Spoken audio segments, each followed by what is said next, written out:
कहानी है रामपुर गांव की, जहां के मर्द महिलाओं को हमेशा नीचा दिखाने की कोशिश में रहते। अरे अभी तक खाना नहीं आया, क्या मुझे एक और शादी करने की जरूरत है? नहीं जी नहीं, ऐसा मत करना, वरना मैं कहाँ जाऊंगी। खाना लेकर मैं अभी आई जी। गांव की पंचायत में भी फैसले हमेशा औरतों के खिलाफ ही रहते। मैं जो फैसला सुनाता हूँ वो भगवान की आज्ञा होती है। इस लड़के ने अपने मन से शादी करके अच्छा नहीं किया। लड़के को घर भेज दो और इसकी शादी इसकी जाति की किसी लड़के से करवा दो। लेकिन ये लड़के, इसे तो गांव के बाहर निकाल दो। नहीं नहीं जमींदार साहब, ये क्या बोल रहे हैं? ऐसा नहीं हो सकता। मेरी बेटी मासूम है, इसे अच्छे बुरे की समझ नहीं है। अरे कहाँ जाएगी ये बेचारी? कहाँ जाएगी? इतनी चिंता है तो पूरे परिवार का गांव निकाला कर देते हैं। बेचारे पूरे बसे बसाए परिवार को गांव छोड़ना पड़ता है। चाहे जो हो, अगर बेटियों को कंट्रोल नहीं कर सकते तो गांव में रहने का कोई मतलब नहीं है। यहाँ औरतों को दब कर रहना होगा। कोई भी अपने हिसाब से कुछ नहीं कर सकता, सब ईश्वर की मर्जी से ही होगा। तभी गांव का एक आदमी दौड़ा दौड़ा आता है। सरपंच साहब, जमींदार साहब, वो कालिया है ना, उसकी बेटी पढ़ने के लिए शहर जा रही है। अच्छा, ये कब हो गया? और कालिया की हिम्मत कैसे हो गई ऐसा करने की? लेकर आओ उसे और उसकी बेटी को। बस फिर क्या था, हाजिर हो जाते हैं कालिया और उसकी बेटी सरपंच के सामने। और कालिया, ये क्या सुनने में आ रहा है? बेटी को इंजीनियर बना रहा है तू? और ये बता, गांव में तो स्कूल नहीं है, फिर कहां से इतनी क्लास पास कर गई तेरी बेटी? राधा, जो कि कालिया की बेटी है, उसे लगता है कि सरपंच उसकी तारीफ कर रहे हैं। सरपंच जी, मैंने ऑनलाइन पढ़ाई की है, डिस्टेंस लर्निंग से। सभी में मैंने अच्छे नंबर पाए हैं, जिसे देखते हुए शहर की इंजीनियरिंग कॉलेज में मुझे स्कॉलरशिप मिली है।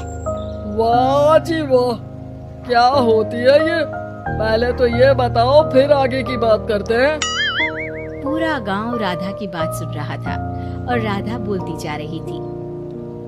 तो ऐसे मैं फ्री में एक अच्छी शिक्षा लेकर गांव में जो कुछ परेशानियां हैं, जैसे बिजली, पानी और इंटरनेट जैसी समस्याओं के लिए काम करूंगी।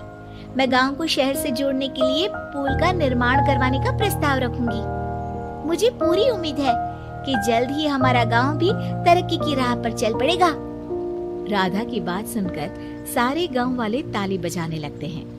सरपंच को समझ नहीं आता कि वो क्या करे। चुप रह नादान लड़की, गांव के खिलाफ जाने के लिए तुझे गांव से बेदखल कर दिया जाएगा, वो भी पूरे परिवार के साथ। और हाँ, अगर ठीक से गांव में रहना चाहती है तो ये पढ़ाई लिखाई छोड़ दे।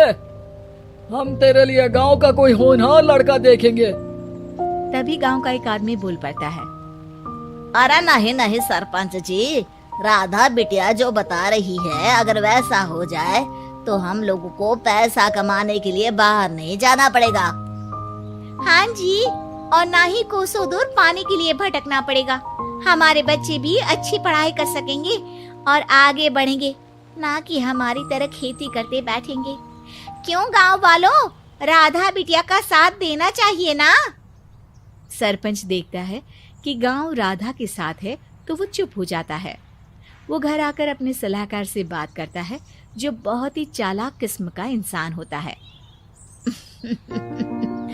अरे सरपंच साहब, आपको बहुत ही होशियारी से काम लेना पड़ेगा।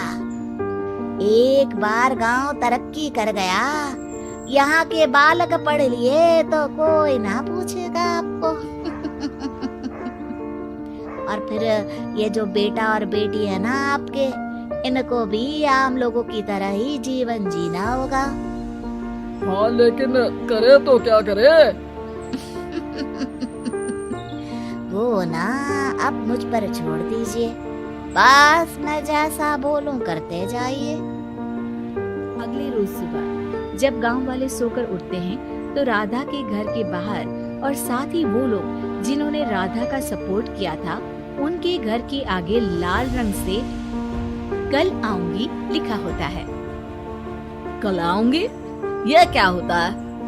अरे यह तो खून से लिखा है, लगता है कोई भूत प्रेत या चुड़ैल का साया है। चलो सरपंच जी के पास चलते हैं। सभी सरपंच के पास जाकर उसे सारी बात बताते हैं। और ये तो बड़ी मुश्किल की बात है। चलो मैं एक बाबा को जानता हूँ, उन्हें बुला लेता हूँ।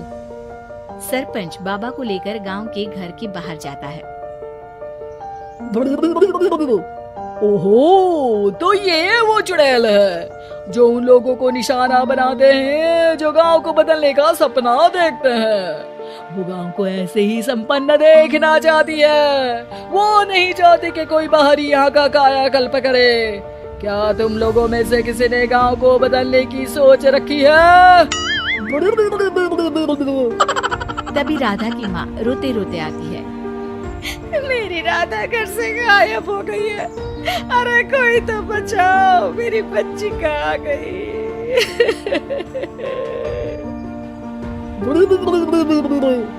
ले गई वो चुड़ैल, तेरी बच्ची को ले गई। अब वो उसे श्रापित करके छोड़ेगी, उस पर चुड़ैल का साया हो जाएगा।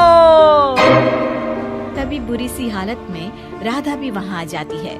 उसके बाल चुड़ैल की तरफ फैले होते हैं और कपड़ों में खून लगा होता है। सभी राधा को देखकर डर जाते हैं। माँ, पता नहीं मुझे कौन उठा कर ले गया था। अरे दूर हो जा चुड़ैल, अब हम लोग इस गांव में नहीं रुकेंगे। अरे कैसे बातें कर रहे हैं आप? कल तो आप मेरे भरोसे गांव का हुलिया बदलने, अपने बच्चों को पढ़ाने और तरक्की उन्नति की बात कर रहे थे, तो आज क्या हो गया आपको? ये फिर तुम लोगों को बहकाएगी। ये चुड़ैल गांव में आ चुकी है, ऐसे ही ये तुम्हारे घर के बच्चों को भी ले जाएगी।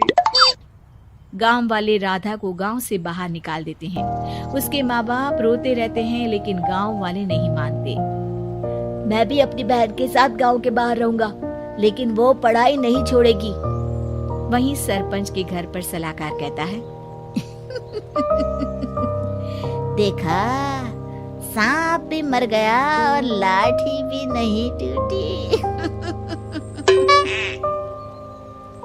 लेकिन अगले ही दिन सरपंच के घर के बाहर भी वही शब्द लिखे होते हैं। और फिर सरपंच की बीवी कहती है, हमारी बेटी को किसी ने अगवा कर लिया है। तभी राधा का भाई वहाँ आ जाता है। अरे गांव वालों, मैंने सरपंच जी की बेटी को देखा था। वो चुड़ैल उसे उठाकर ले जा रही थी। अरे क्या मजाक कर रहे हो? नहीं नहीं सरपंच जी, आप नहीं जानते। वो चुड़ैल अब आपकी बेटी में आ जाएगी, जैसे राधा के अंदर आ गई थी।